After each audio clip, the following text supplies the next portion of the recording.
सरकारों की मंशा के बगैर, उनके ये डिज़ाइन, उनके प्रोग्राम के बगैर इतनी हिम्मत कोई कर ही नहीं सकता जिस तरीके की हिम्मत जो कट्टरवादी लोग हैं वो इस देश में कर रहे हैं। ये जो सपोलों को सरकार ने बड़ा किया है, आज वही कुछ बातों में इनकी बातों को नहीं मानते हुए भी वो अपनी बात को रखते हैं। मैं ये मानता हूँ कि हिंदू समाज भी बहुत समझदार है, बहुत सेक्युलर समाज है। मैं मानता हूँ कई बातों में तो जो हमारे हिंदू भाई हैं वो हमसे बढ़ के सेक्युलर है, लेकिन ये चीजें जो है, ये नफरत की राजनीति करने वाले सियासत पाने के लिए नहीं चाहते कि दो समाजों के बीच कभी भी भाईचारा बना रहे।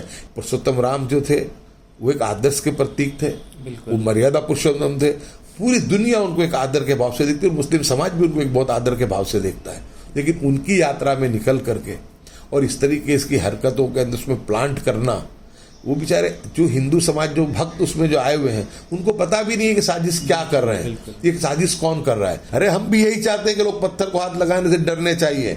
गृह मंत्री जी, ये तो होना ही चाहिए डर और खौफ का माहौल, लेकिन ऐसा होगा कि सिर्फ एक तरफा कार्रवाई होगी। ये सरकार के सामने सिर्फ मुस्लिम नहीं, जितने भी लोकशाही को चाहने वाले हैं, संविधान को चाहने वाले, देश की मानवता एकता को चाहने वाले तमाम हिंदू मुस्लिम को एक होना पड़ेगा। अब इनके चक्कर में से हमको बाहर आना पड़ेगा।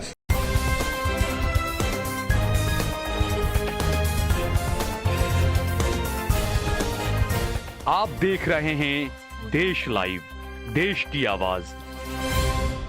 आदाब, नमस्कार, सत श्री अकाल। मैं सहल कुरैशी।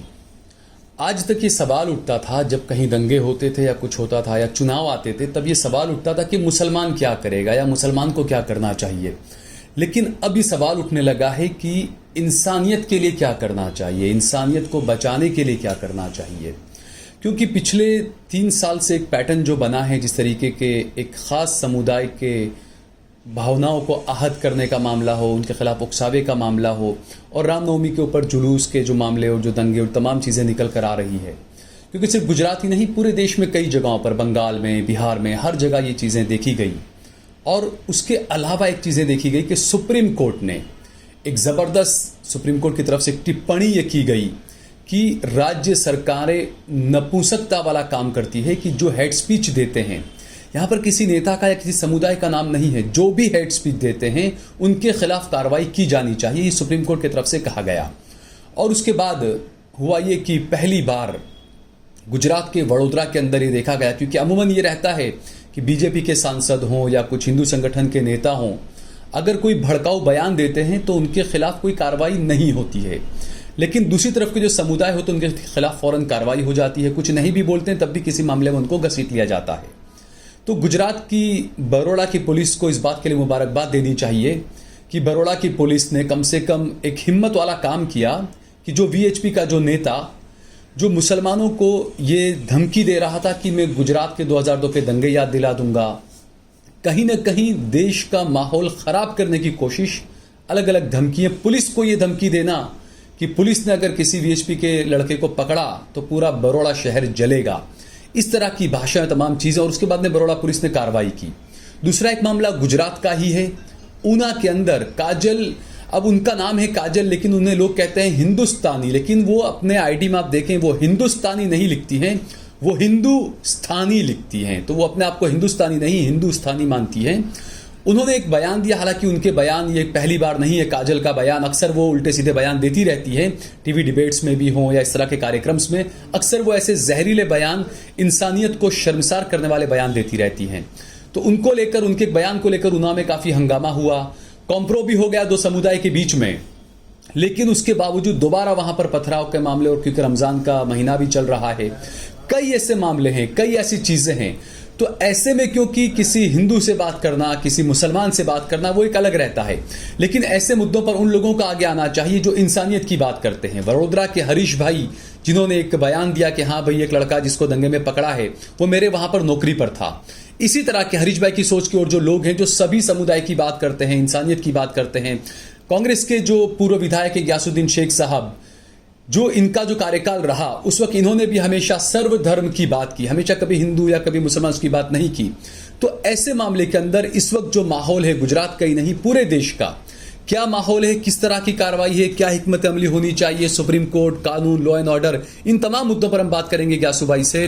ग्यासू भाई, बहुत बहुत शुक्रिया कि आपने हमें वक्त दिया। काफ़ी मसरूफियत और काफ़ी मीटिंग्स आपके लिए चल रही है आजकल, ये जो गुजरात का माहौल है उसको लेकर।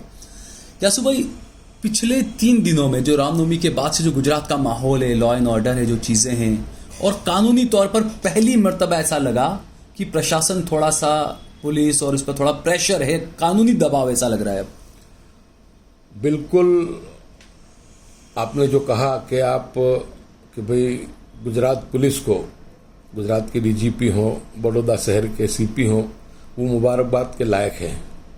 लेकिन साथ साथ में मैं मुबारकबाद आप देश लाइव के चैनल को, आप सहल कुरैशी को और नवजीवन न्यूज़ के जो गुजरात के एक बिल्कुल निडर, निष्पक्ष और ईमानदार पत्रकार प्रशांत दयाल को भी मैं उसकी तरफ से उनको मुबारकबाद देना चाहूँगा कि आप लोगों ने भी एक जो सच्चाई को बयां किया, आप लोगों का जो रिपोर्टिंग था, उस रिपोर्टिंग को मद्देनजर भी इस मामले में रखा गया है। इसलिए आप लोग भी दोनों मुबारकबाद के लायक हैं। और साथ ही साथ सुप्रीम कोर्ट ने जिस तरीके से पिछले हफ्ते जो फटकार लगाई है, और बहुत सही वक्त पे और सही बात सुप्रीम कोर्ट के दोनों जजेस ने बात को ये कहा है कि सरकारें जो है वो हिजड़ी हो गई हैं, नपुंसक हो गई हैं। और बिल्कुल सरकारें तो हिजड़ी और नपुंसक हो ही गई हैं। और मैं ये मानता हूं कि सरकारों की मंशा के बगैर, उनके ये डिज़ाइन, उनके प्रोग्राम के बगैर इतनी हिम्मत कोई कर ही नहीं सकता जिस तरीके की हिम्मत जो कट्टरवादी लोग हैं वो इस देश में कर रहे हैं। हम लोग देख रहे हैं जिस तरीके से जुनैद नासिर का मामला बना, बहुत नौसस हत्या हुई उनकी। जब उसके लिए पुलिस पकड़ने के लिए उनको जब हरियाणा गई राजस्थान पुलिस, तो जब उस वक्त में उनका इकट्ठा होना और कहना कि पुलिस जो यहाँ पर आएगी तो अपने पैरों पे आएगी लेकिन अपने पैरों से वापस नहीं जाएगी, यानी इस तरीके का धमकी का माहौल। और उसके बावजूद भी हरियाणा सरकार कोई उनके खिलाफ कोई कानूनी कार्रवाई नहीं करे। बड़ौदा के अंदर भी जिस ढंग से जो विश्व हिंदू परिषद के अध्यक्ष ने जिस तरीके से जो धमकी दी, और वो मैं मानता हूँ मुस्लिम समाज से ज्यादा चैलेंज का मामला पुलिस के लिए था। बिल्कुल कि पुलिस को उन्होंने खुली धमकी दी है कि हमने कर्नावटी में दौड़ा के मारा है। और तो यानी जो ये है, ये जो सपोलों को सरकार ने बड़ा किया है, आज वही कुछ बातों में इनकी बातों को नहीं मानते हुए भी वो अपनी बात को रखते हैं। यानी ये जो है, जब सुप्रीम कोर्ट इतनी फटकार लगाती है और ऐसी बातें सामने आती है और उसके बावजूद यानी सरकार उसका संज्ञान न ले, तो मैं मानता हूं कि बहुत दुख की बात है।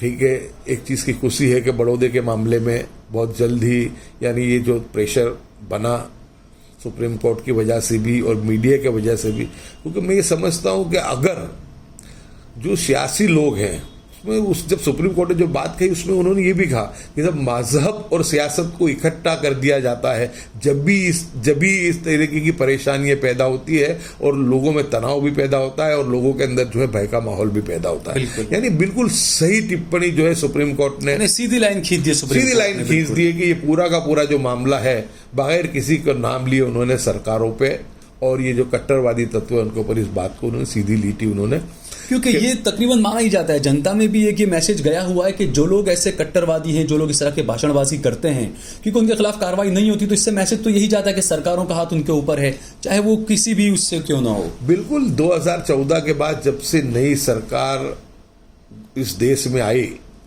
उसके बाद से जो माहौल बना है मॉब लिंचिंग से लेकर के, और अभी तो पिछले दिनों से जो धर्म संसद के नाम पे जो नौटंकी हो रही है, मैं मानता हूं कि वो संत भी नहीं है, क्योंकि संत कभी भी ऐसी बातें नहीं करते हैं। संत तो हमेशा जो भी बात करते हैं उसमें प्रेम होता है, भाईचारा होता है, समाज के हित की उसमें बात की और समाज को बनाने की बात होती है। एक संत ये बात नहीं कर सकता। ये जो बने बैठे जो संत हैं, ये भारतीय जनता पार्टी और आरएसएस की कठपुतली हैं। ये एक डिजाइन के तहत इनसे बुलवाया जाता है और उसके बुलवाने के बाद उनके सामने कभी भी कोई कार्रवाई नहीं होती।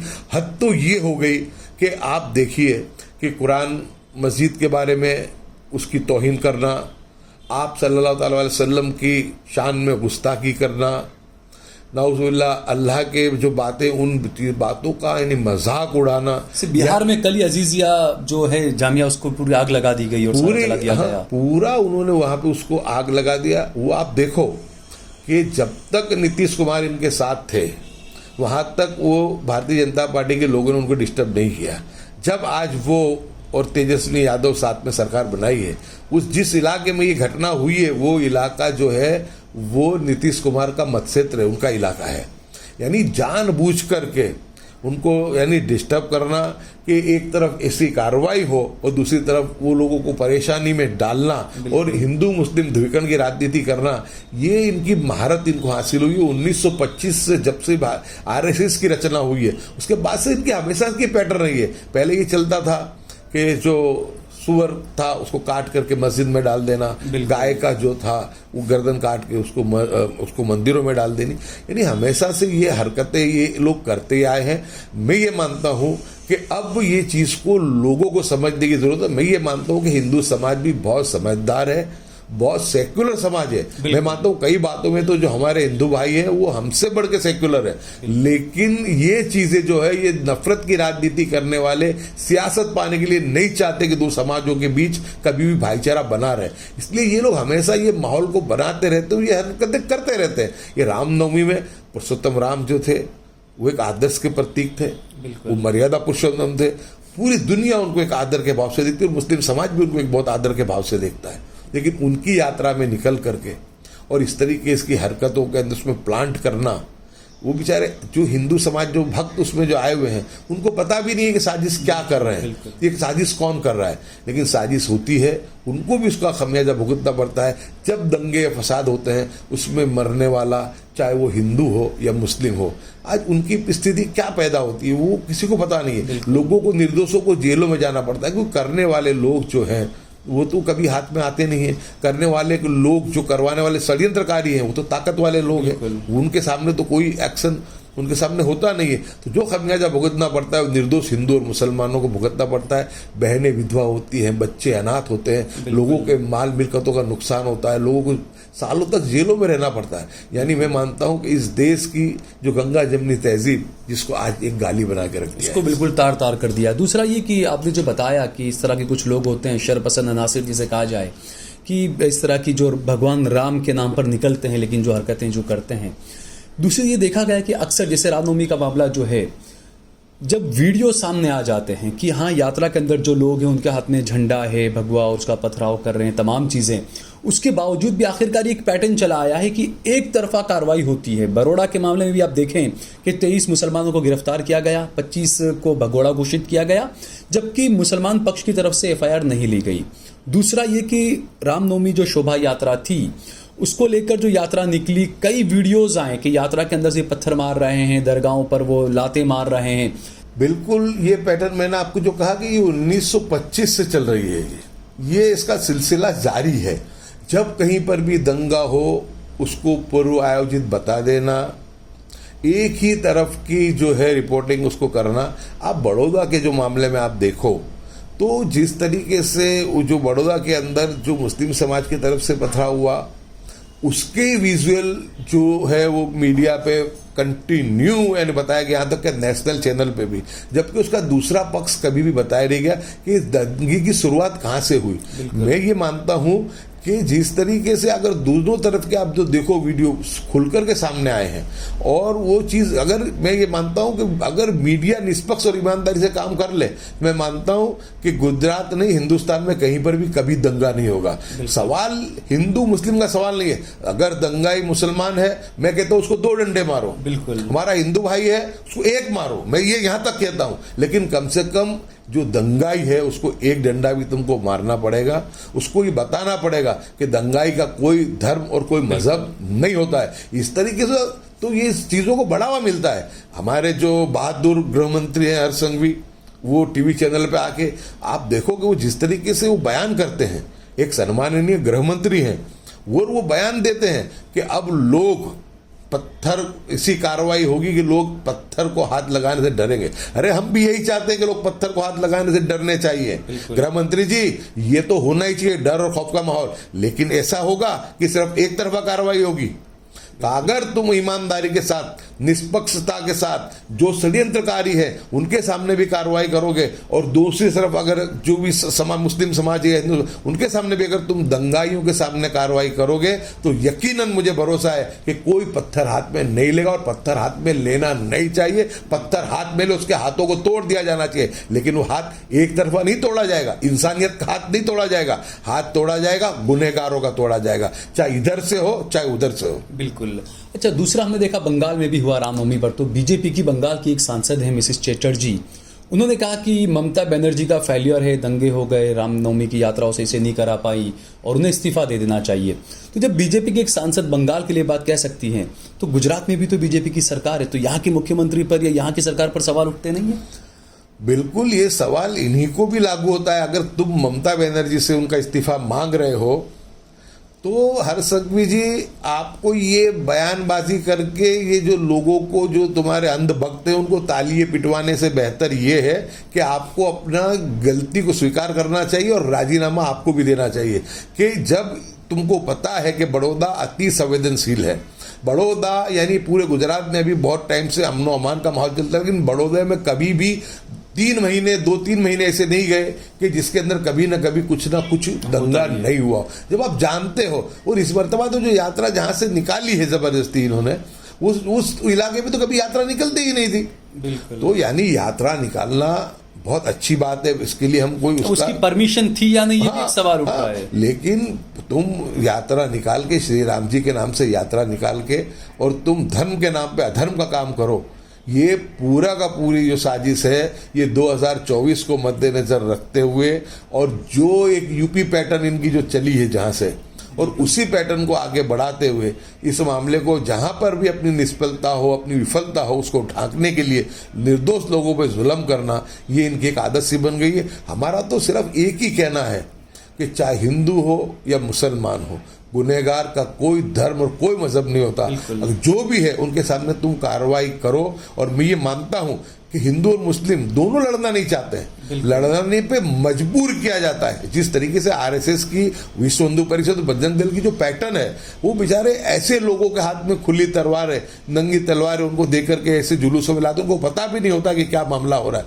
और षड्यंत्र पूरा का पूरा आरएसएस की जानिब से होता है। और ये लोग इस तरीके से हरकत ऐसी उश्केरनी करें कि जहां मस्जिद आए, जहां दरगाह है, वहां पे बिल्कुल लोगों के भड़काऊ यानी गाने बजाना, भड़काऊ नारे लगाना, लोगों को मजबूर करना। जब मजबूरी होती है तो चाहे हिंदू या मुसलमान अपने प्रोटेक्शन में उसको बाहर आ जाना पड़ता है, तो करेगा ही वो, सौ बचाव के लिए। तो सरकार की जिम्मेदारी है कि लोगों को सौ बचाव नहीं करना पड़े, एक पत्थर भी कैसे गिरे, ये पूरी की पूरी जिम्मेदारी सरकार की। मैं मानता हूं अगर सरकार ईमानदार हो, और जिस तरीके से मीडिया का रोल जो अगर ईमानदारी वाला अगर मैं मानता हूं अगर रहे, तो एक पत्थर भी नहीं गिर सकता, एक निर्दोष की जान नहीं जा सकती, एक निर्दोष कभी जेल में नहीं जा सकता, न बहनें विधवा होंगी, न बच्चे अनाथ होंगे। लेकिन इसकी जिम्मेदारी जो है वो ईमानदारी से उठानी पड़ेगी। सिर्फ बातें करने से और मीडिया में आके निवेदन देने से, आप हर्ष संघवी जी का जो निवेदन देखो, उनका निवेदन इसमें से साबित होता है कि वो एक तरफा कार्रवाई करने का नाम ले बगैर निर्देश दे रहे हैं, यानी इतनी बेशर्मी। और उसके उनके निर्देश का असर भी हुआ। हाँ। कि बड़ौदा में कुछ ऐसे लोगों को पकड़ लिया जो बेचारे अपनी जॉब पर थे, उनके पास में सीसीटीवी फुटेज भी है कि सुबह 10 बजे से लेकर शाम के 6:45 बजे तक वो लोग अपनी नौकरी पर थे, लेकिन फिर भी 2 से 5 के बीच में हुए दंगों में उनको पकड़ लिया गया रात को 12 बजे जाकर। ऐसे एक नहीं 2 मामले मेरे पास में ऐसे आए जिनके जो अपनी ऑफिसों में बैठे हुए थे। पुलिस की जो कार्रवाइयां हैं, जिस तरीके से पुलिस रात में 12 बजे घरों में घुस गई, महिलाएं थी वहां पर, लेडीज पुलिस भी साथ में नहीं थी, बड़ौदा की कई महिलाओं ने भी ये आरोप लगाया है पुलिस के ऊपर। आपको मैं कहूं कि बिल्कुल निर्दोष लोगों के सब कार्रवाई में आपके देशलाई को मुबारकबाद दूंगा कि आपने 2 जो थे उन लोगों के इंटरव्यू भी बताया, और उनके जो जहां पर वो जॉब कर रहे थे उनके मालिक है उन्होंने भी बताया कि ये हमारे यहाँ जॉब पर थे। यानी बिल्कुल खुली बात है कि किस तरीके से यानी एक तरफा यानी ये कार्रवाई पुलिस ने की। आपको मैं कहूं कि बड़ौदा पुलिस कमिश्नर शमशेर सिंह बहुत बेहतरीन आदमी है, मेरे को पहले से उनके साथ काम करने का मौका मिला है। वहाँ के जॉइंट सीपी जो अभी है, एडिशनल जॉइंट सीपी नीनामा, वो भी बहुत अच्छे आदमी हैं। विकास सहाय जी जो हमारे डीजीपी हैं, कॉमर्स साहब जो हमारे लॉ एंड डीआईजी, वो अच्छे आदमी। लेकिन दुख की बात यह है कि आज इतने अच्छे लोग होने के बावजूद इन अच्छे लोगों को काम करने दिया नहीं जा रहा है। कि जिस तरीके से जो अधिकारियों ने ईमानदारी की बात की है, उनको संजीव भट्ट का जो हाल इन्होंने किया है उस हाल से ये सभी अधिकारी डरते रहते हैं। और 156 सीट आने के बाद तो बिल्कुल ही ये जो सरकार है बेलगाम हो चुकी है और अधिकारियों पे इतना प्रेशर बना रही है कि ये निष्पक्ष और ईमानदार अधिकारी है, लेकिन वो भी अपने तरीके से वो काम को नहीं कर पाते हैं। तो मैं ये मानता हूं कि अधिकारियों को भी ये सोचना चाहिए कि बिल्कुल ईमानदारी से अपनी जो है उस कार्रवाई को करें, जिसे 2002 के दंगों के अंदर भी जिसी तरह की कॉन्स्पिरेंसी जो थी वो आरएसएस और भाजपा ने की थी, लेकिन बाद में जो खमियाजा था अधिकारियों को भुगतना पड़ा था, सुप्रीम कोर्ट तक और जेलों में भी जाना पड़ा था। बिल्कुल जी, ये बात है क्या सुबाई के जो भय और डर जो अधिकारियों में है और अब जनता में भी, पहले ये कहा गया कि मुसलमानों में डर, अब तो ये लग रहा है कि तमाम ही भारतीयों में डर नजर आ रहा है। एक ये कि अगर किसी के साथ में कुछ गलत होता है, अगर वो मुसलमान है तो उसको डर रहता है, वो बेचारा एफआईआर करने से भी उसको डर महसूस करता है कि मुझे परेशान किया जाएगा। ये हमने द्वारका में भी देखा और भी कई जगहों पर हमने देखी इन चीज़ों को।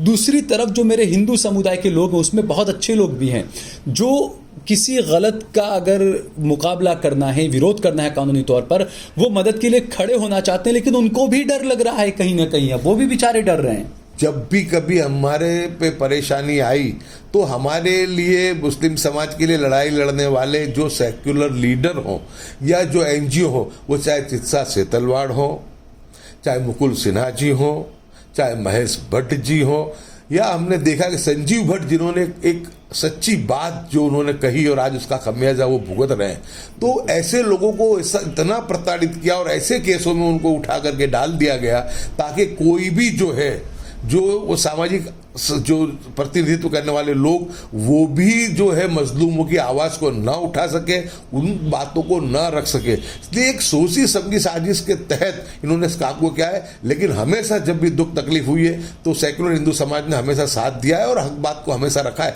आप भी देखो बड़ौदा की घटना में भी, आप तो चलो साल भाई आप देश लाइव से हैं, आप तो एक आपके धर्म को अगर देखें तो आप मुस्लिम हो, आप अपनी बात को आप निष्पक्षता से ईमानदारी से आपने तो रखी, लेकिन जिस तरीके से प्रशांत दयाल जी ने बात रखी, सिर्फ दो वेब न्यूज ने ये बात को रखा और उसका इतना बड़ा असर हुआ कि आज विश्व हिंदू परिषद के जो अध्यक्ष को यानी जेल की सलाखों के पीछे जाना पड़ा। तो अगर ईमानदारी के साथ काम हो तो ये सब कुछ हो सकता है। और हिंदू समाज सेक्युलर में तो हमेशा मेरे हिंदू भाइयों को कहता हूं कि हमको सामाजिक एकता की भी जरूरत है और उसके साथ साथ कौमी एकता की भी। कोई जब भी तकलीफ या परेशानी आई हुई है तो हमारे कंधों पर अगर किसी ने हाथ रखा है, हमारे लिए इंसाफ की अगर आवाज किसी ने उठाई है, तो वो जो है वो हमारे हिंदू समाज के लोगों ने हमेशा मुखर होकर के अपनी आवाज को उठाई है। लेकिन आज ये माहौल बनाना जा रहा है कि जिन लोगों ने आवाज उठाई थी उनको जेल की सलाखों के पीछे भेज दिया गया। उसका बहुत ही सीधा साधा जो एग्जाम्पल है वो संजीव भट्ट जी का भी है, चित्सा सेतलवाड़ जी का भी है, जो हमारे भूतपूर्व डीआईजी थे उनका भी है, कि कितना प्रताड़ित, कितना परेशान उनको क्या है। हक बात, सच बात करने वाले, इंसानियत की बात करने वाले लोगों को प्रताड़ित किया जाता है। और जिनके लिए सुप्रीम कोर्ट बार बार कहती है, यहाँ तक कि ये बहुत बड़ी, मैं मानता हूँ कि लोकशाही में और हमारे बहुत शर्म की बात है कि सरकार यानी सुप्रीम कोर्ट ने आज ये बात को कहा कि सरकारें नपुंसक यानी हिजड़ी हो गई हैं। मैं मानता हूँ कि हमारे सबके लिए, जो लोग सामाजिक जीवन में, उनके लिए भी बहुत शर्म की बात है। सरकार में अगर अभी भी कुछ लाज शर्म है, ये पहली सरकार में देख रहा हूं 2014 के बाद हिंदुस्तान में सरकारों का काम होता है लोगों को जोड़ना, दो दिलों को जोड़ना। आज देश विश्व की महासत्ता बन सकता है, इसी कैपेसिटी में देश सुपर पावर बनने जा रहा है। और ऐसे वक्त के अंदर सबसे पहले शांति और सलामती की जरूरत है। और ऐसे वक्त के अंदर जब खुद जिनकी जिम्मेदारी है, जो खुद चौकीदार बनकर के बैठे हैं, जो खुद देश के प्रधानमंत्री बनकर के बैठे और जिनके इशारे आरएसएस पे सरकारें चल रही है, तो उनकी जिम्मेदारी है कि देश के अंदर एकता भाईचारे का माहौल बने। लेकिन वो लोग नहीं चाहते कभी भी कि एकता और भाईचारे का माहौल बने। इतनी घटनाएं बनती है, जुनैद नासिर जैसी इतनी निशंस घटना जो बनी, एक प्रधानमंत्री का ट्वीट तक नहीं आया कि प्रधानमंत्री ने उसका खंडन किया है। और नुपुर शर्मा वाला जो मामला हमारे सामने आया, वो भी हमने देखा कि आज तक उसको अरेस्ट नहीं किया गया। इनके मंत्री जिन्होंने भद्दी भाषा में मुस्लिम समाज को गाली दी, जो केंद्र में मंत्री बन के बैठे हैं, जो धर्म के नाम पे जो संसद है जो अधर्म का काम कर रही है, वो कौन से संत है मुझे तो वही पता नहीं चलता। कभी उनको मैंने देखा नहीं, क्योंकि एक सच्चे संत या सच्चा मौलवी कभी वो जहर नहीं उगलता है, तो वो सच्चे वो संत नहीं है।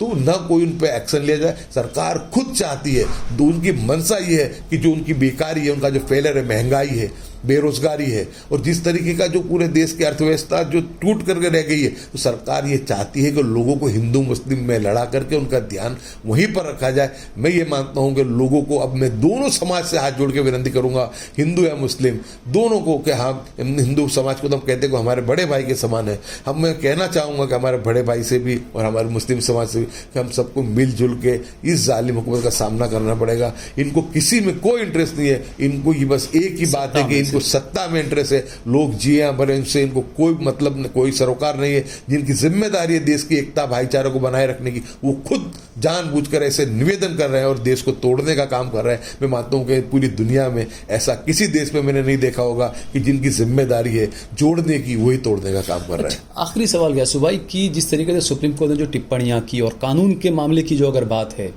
तो कहीं भी ये होता है कि कहीं कुछ हो रहा है तो कानूनी तौर पर आपको मुकाबला करना है। लेकिन हम बात करें मुस्लिम समुदाय की, तो एक प्लेटफॉर्म पर अभी भी नहीं आ पा रहे हैं। हमने देखा अक्सर कई ऐसे मामले मैंने देखे, चाहे शाहपुर का मामला हो, चाहे हिम्मतनगर का मामला हो, अभी बड़ोदरा का मामला हो, हर जगह पर सब अपना अपना अलग अलग मफाद देखते हैं, सब अपना अपना क्रेडिट लेने में लगे रहते हैं। साथ मिलकर एक टेबल पर आकर बैठकर जो गलत कर रहा है उसके खिलाफ एक होकर काम करने में अभी भी समाज काफी पिछड़ा हुआ नजर आ रहा है। बिल्कुल, आपकी बात बिल्कुल सही है। इतने हालात, इतनी परेशानियां और पूरा का पूरा माहौल जब एक समाज के खिलाफ का बना हो कि उसको किस तरीके से प्रताड़ित करना, रोज़ उसको अपनी देशभक्ति साबित करने के लिए कहा जाए, रोज़ उसको पाकिस्तान जाने के लिए कहा जाए, और जब ऐसा माहौल हो और ऐसे वक्त में भी हम लोग एक होकर के अगर बात नहीं रखेंगे, एक प्लेटफॉर्म पर नहीं आएंगे। मैं अकेले मुस्लिम समाज को एक प्लेटफॉर्म पर आने की बात नहीं करता हूँ, बहुत सब सेक्युलर लोग हैं हिंदू समाज में भी, दलित समाज में भी, ऐसे तमाम लोगों के साथ पहले सामाजिक एकता भी बने और फिर जो दूसरी है कि जो हमारी कौमी एकता या जो हमारे लिए जो बात करना, उनके साथ का भी एक माहौल बने। आज हमने देखा कि चाहे 2002 के दंगे हो, चाहे 85 के हो, उसके बाद हमेशा हिंदू समाज ने मजबूती के साथ दिया, खड़े रहे। सेक्युलर लोग आज भी हैं तो उनके साथ का मामला बने, लेकिन समाज को कम से कम अब इससे बाहर आना चाहिए। ऐसे वक्त में भी लोग जो है मसलक और फिरके को देखते हुए मानता हूँ कि इससे तो ज़्यादा अब हमारे लिए दुख की और दर्द की कोई बात नहीं हो सकती कि आज जब जो समाज के दुश्मन मैं कहूँगा, संविधान के दुश्मन, मुस्लिम के दुश्मन नहीं कहूँगा, ये किसी मुस्लिम के नहीं, ये संविधान के दुश्मन है, ये देश की मानवता इंसानियत के दुश्मन है। ये जितने मुस्लिम के दुश्मन है इतने ही हिंदू के दुश्मन है। तो ये लोग जब खड़े हैं कि देश के संविधान को तोड़ने के लिए, देश की एकता भाईचारे के माहौल को तोड़ने के लिए, ऐसे वक्त में भी अगर समाज एक होकर के बात नहीं करेगा तो नहीं चलेगा। अब हिम्मत तो लोगों को संविधान बचाने के लिए संवैधानिक तरीके से, गांधीवादी तरीके से भी बाहर आना पड़ेगा। जहां ज़रूरत है, सरकार हमारी बातों को नहीं मानती है, वहां पे हमको एहतजाज भी करना पड़ेगा।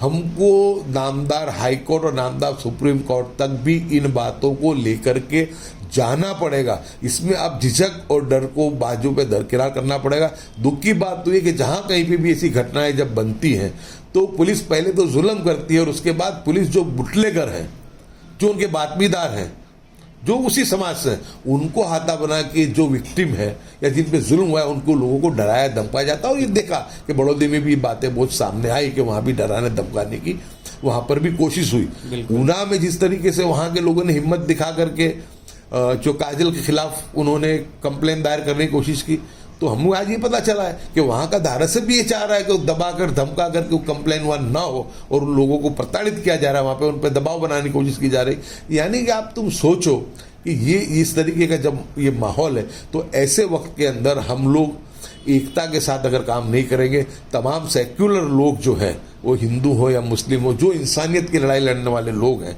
वो सब मिलकर के अगर इस काम को नहीं करेंगे और समाज जो है, खास करके मुस्लिम समाज, वो अपने मसलक फिरकों को छोड़ करके एकता नहीं बताएगा और डर के घर में बैठा रहेगा, तो मैं मानता हूँ कि इस देश का संविधान, इस देश की मानवता, इस देश की एकता नहीं बचेगी। हमको कानूनी लड़ाई के लिए, सबको संविधान बचाने के लिए बाहर आना ही पड़ेगा और हिम्मत से हमको काम करना पड़ेगा। नहीं तो मैं ये देख रहा हूँ हूं कि ये सरकार जिस तरीके से जिस ढंग से काम कर रही है, ये सरकार इस देश को सिविल वॉर की तरफ ले जा रही है। ये मुझे आशंका है, अल्लाह करे कि ये बात मेरी गलत साबित हो और लोगों का जो एकता भाईचारा वो बना रहे, हमारे इस देश को, प्यारे वतन हिंदुस्तान को बुरी नजर ना लगे। लेकिन उसके लिए हम लोगों को, तमाम एक सोच के लोगों को बाहर निकल के संविधान को बचाने के लिए, देश की मानवता को, देश के राष्ट्रवाद को बचाने के लिए हमको बाहर आना पड़ेगा। यासु भाई, ये आपने जो बातें कही कि बिल्कुल संवैधानिक तौर पर लोगों को एक प्लेटफॉर्म पर आना चाहिए, सेक्युलर, चाहे वो किसी भी धर्म के हों, किसी भी मजहब के हों। लेकिन दूसरी तरफ हम देखें कि न्यायपालिका पर भी कई बार हम हालांकि टीका टिप्पणी नहीं कर सकते, लेकिन कुछ फैसले ऐसे आते हैं, जैसे द्वारका का आप देखिए, बड़े पैमाने पर मुसलमानों के मकान तोड़े गए। कई जगहों पर, हर्षद एक जगह थी जहां जाने से मुझे भी रोका गया, 1 घंटे तक पुलिस ने मुझे परेशान किया। वहां पर यह था कि तकरीबन 100, 200, 300 मुसलमानों के सारे मकान, मजार, मस्जिदें सब तोड़ी गई, लेकिन एक मंदिर वहां पर रखा रहा। यानी जानबूझकर जो आप बता रहे हैं वो बात कि बस हिंदू भाइयों को गलत रास्ते पर ले जाने के लिए। बिल्कुल, यानी जिस तरीके से, जिस ढंग से लोग काम कर रहे हैं, मैं आपको कहूं कि बेट द्वारका जिले के जो लोग हैं वो आए थे, उनको लेकर के मुख्यमंत्री को भी मिले थे, मेयर इमरान खेड़ावाला, जवाद पीरजादा साहब, उनको भी हमने बात बताई थी कि ये जिस तरीके से ये जो हुआ है ये बहुत गलत हुआ है। इन लोगों को यहाँ पे बरसों से, यानी समझो कि लगभग 100 साल के करीब से लोग वहाँ पर रहते थे। जो मज़ार थे, जो मस्जिद थे, वो भी लगभग 100 साल से पुरानी थी। और हमने कहा कि इनको कम से कम, अगर आपको वहाँ पे ज़रूरत थी सरकार को इस जगह की, तो हमने कहा आप उनको वैकल्पिक व्यवस्था दे देते और उनको वैकल्पिक व्यवस्था दे करके उनको तुम दूसरी जगह कर दो। सुप्रीम कोर्ट की गाइडलाइन भी है कि जब लोग वहाँ रह रहे हैं और उनके पास अगर प्रस्तावित, उनके पास सब डॉक्यूमेंट है, तो उनको तुमको जो है कभी भी वहाँ से हटाओ, ये तो उनको पहले उनका इंतजाम करो, उनको जो है उनको व्यवस्था दो। लेकिन जब हम मुख्यमंत्री को ये लेटर देकर के, आवेदन पत्र देकर के आए, हम बेट द्वारका के कुछ लोगों को भी साथ ले गए थे, तो उस वक्त विधानसभा चालू थी। दूसरे दिन हर्ष संघवी, जो हमारे बड़ बोले गृह मंत्री हैं, वो विधानसभा में खड़े होकर के बोलते हैं कि कल एक डेलीगेशन मुख्यमंत्री को मिला था और वो उन लोगों का बचाव कर रहा था, उनके जो लोग ड्रग्स बेच रहे थे, उनके मकानों को, यानी विधानसभा के फ्लोर पर ये आदमी, यानी गलत बात देने की बात कर। मैं गृह मंत्री से कहना चाहता हूं कि गृह मंत्री जी, आप जो कह रहे हैं कि ड्रग्स माफिया, अगर एक केस वहां पे ड्रग माफिया का बना था, उस ड्रग माफिया के मकान को तुम डिमोलिश कर देते, हमें कोई उससे ऐतराज नहीं होता। पूरी बस्ती उजाड़ने की जरूरत नहीं थी। जब आप ही के प्रधानमंत्री के दोस्त के जब पोर्ट से अरबों रुपए का वहां से जब ड्रग्स वहां पे पकड़ा, तो वहां पे कोई कार्रवाई किया आपने? नहीं की। और मैं आपके माध्यम से गृह मंत्री को कहना चाहता हूं, जब ड्रग्स का नाम, कोई एमडी ड्रग्स का नाम नहीं जानता था, 2015 में और 2016 में विधानसभा में इस आवाज को लड़ने वाला मैं था। और उस वक्त में मैंने कहा था कि गुजरात जो है वो उड़ता पंजाब की तरह उड़ता गुजरात बन जाएगा। और उस वक्त में आपकी सरकार ने मेरी बात नहीं मानी थी। मैं नामदार हाईकोर्ट में गया था और नामदार हाईकोर्ट में जाकर के मैंने ऑर्डर करवाया था और एमडी ड्रग्स को मैंने एनडीपीएस पे डलवाया था। हम तो कहते हैं कि ड्रग्स का कारोबार करने वाले हो, आतंकवादी हो, जो है ड्रग्स का कारोबार करने वालों के सामने यूएपीए लगाओ, तुम उनको क्यों नहीं लगाते हो? उन पर करो। तो यानी तुम ये इस तरीके की, तुम आज जो लोग हैं जो बेट द्वारका में है और वहां पे जो हर्षद बंदर की आपने बात की, उन लोगों के पास परमिट है, उनके पास लाइसेंस है लैंडिंग करने के लिए, फिशरिंग करने के लिए। आज उनको फिशरिंग करने के लिए जाने नहीं दिया जा रहा है, उनको उनके रोजी के अधिकार से उनको छीना जा रहा है। इस बात को भी अपने मुख्यमंत्री से कहा था कि कम से कम जिनके पास परमिट है, जिनके पास लाइसेंस है, उनको कम से कम उनकी रोजी रोटी कमाने के लिए उनको लैंडिंग करने की तो परमिशन दो। और उसके बाद एक तरफ चोरी और दूसरी तरफ सीना चोरी, और ऐसे जवाब जो सिर्फ जो इनके अंधभक्त हैं उनको अच्छा लगे कि सरकार, यानी कि जो है मुस्लिम समाज को, एक तरफ मुस्लिम समाज को राक्षस की तरह उसको गलत तरीके से उसका भास खड़ा करना, और फिर बाद में उसके ऊपर ऐसे कृत्रिम जो मामलों को खड़े कर करके और उसके बाद में लोगों की भावनाओं के साथ खेलना। तो ये मैं इसी वक्त में कहना चाहता हूँ कि ये सरकार के सामने सिर्फ मुस्लिम नहीं, जितने भी लोकशाही को चाहने वाले हैं, संविधान को चाहने वाले, देश की मानवता एकता को चाहने वाले तमाम हिंदू मुस्लिम को एक होना पड़ेगा। अब इनके चक्कर में से हमको बाहर आना पड़ेगा। ये धर्म की जो घेन की गोली हमको देकर के हम तमाम लोगों को, हमारी नस्लों को तबाह और बर्बाद करना चाहते हैं। और ये ड्रग्स के मामले को लेकर के जो इन्होंने बात की थी, मैं मानता हूं कि ये एक किस्सा वहां का था, उस किस्से में उनके सामने किया होता तो कोई ऐतराज नहीं था।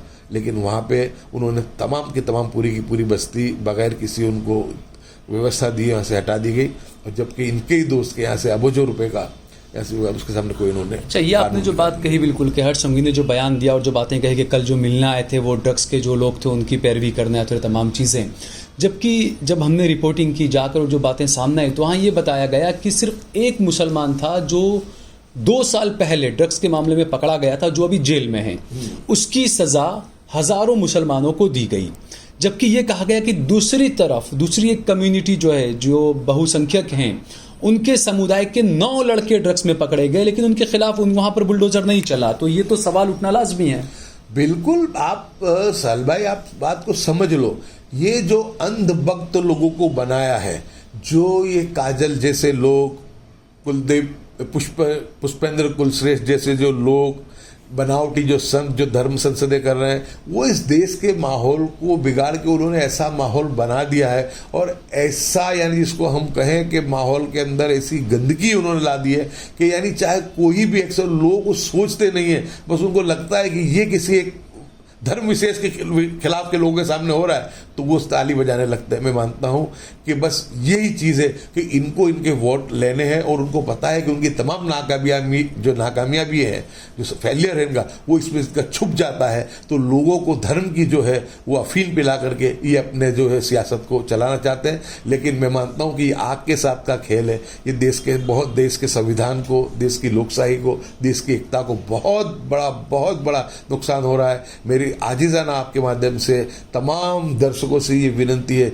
चाहे हिंदू हो या मुस्लिम हो, अगर कोई हिंदू भाई है उसको हिंदू होने पे गर्व है, तो मुस्लिम हो, मुझे गर्व है, मैं मुस्लिम, अपने अपने धर्म पे होने पे, अपने अपना धर्म पालने पे, अपने एक दूसरे की धार्मिक भावनाओं का आदर, तो उसमें सबको गर्व होना चाहिए, उसमें कोई ऐतराज़ नहीं है। लेकिन हमको सामने ये भी समझना चाहिए कि ये ज़बरदस्ती बगैर किसी माहौल के, जिस तरीके का जो माहौल बना है कि आप सोशल मीडिया उठा करके देखो, आप जो गोदी मीडिया है उसकी चैनल है तुम खोल करके देखो, हिंदू मुस्लिम भारत पाकिस्तान, यानी नफरत नफरत नफरत कहाँ ले जा रहा है। आज लोगों के जहन को विकृत कर दिया गया है, लोगों के अंदर एक दूसरे के लिए इतना यानी भय और एक दूसरे के खिलाफ इसी नफरत भर दी है। तो मैं मानता हूँ कि ये देश का इसमें हित नहीं है।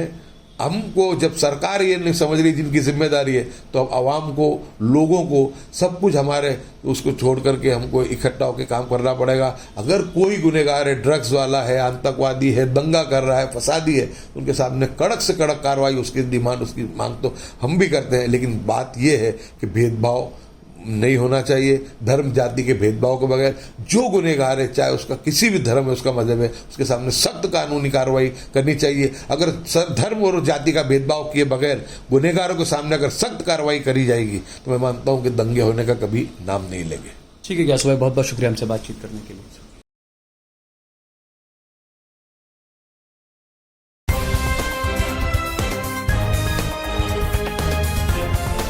देश और दुनिया की तमाम छोटी और बड़ी खबरों के लिए हमारे चैनल को सब्सक्राइब करना न भूलें और बेल का बटन जरूर दबाएं।